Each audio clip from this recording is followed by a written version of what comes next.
les grandes industries pharmaceutiques ont continué leur profonde restructuration, ce qui fait qu'elles ont notamment augmenté le nombre d'accords qu'elles ont contractés avec les petites sociétés du secteur, qui sont les biotech.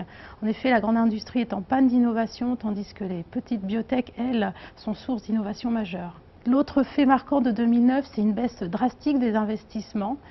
Notamment, il n'y a pas eu du tout d'entrée en bourse pour les biotech. Oseo est intervenu à hauteur de 10% pour des projets d'innovation dans ce secteur. Oseo accompagne sur la durée ces entreprises qui ont une typologie assez particulière. Elles sont dans l'ensemble jeunes, elles ont moins de 10 ans, elles sont petites, elles ont souvent moins de 20 salariés. L'autre particularité de ces entreprises, c'est qu'elles ont une activité de recherche et développement très intense, risquée, d'où la nécessité pour Oseo de les accompagner. Les biotech sont des entreprises qui cherchent à répondre à des besoins de santé publique. Elles sont très souvent sur des marchés de niche, comme les maladies rares par exemple.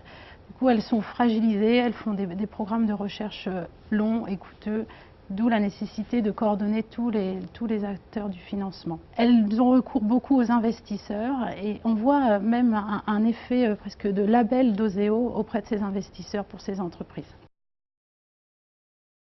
Parmi les tendances qu'on a pu constater chez Oseo en 2009, il y a le domaine de l'immunologie qui est le premier domaine soutenu. Il permet de répondre à des besoins en termes de maladies infectieuses et de pathogènes émergents à travers le développement notamment de vaccins thérapeutiques pour soigner des maladies ou préventifs.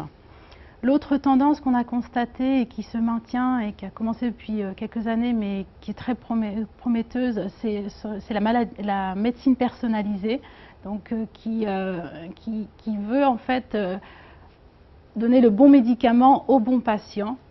Ça a des applications beaucoup en cancérologie, mais on voit que ça se développe aussi pour d'autres aires thérapeutiques, comme les maladies neurologiques, comme la maladie d'Alzheimer par exemple.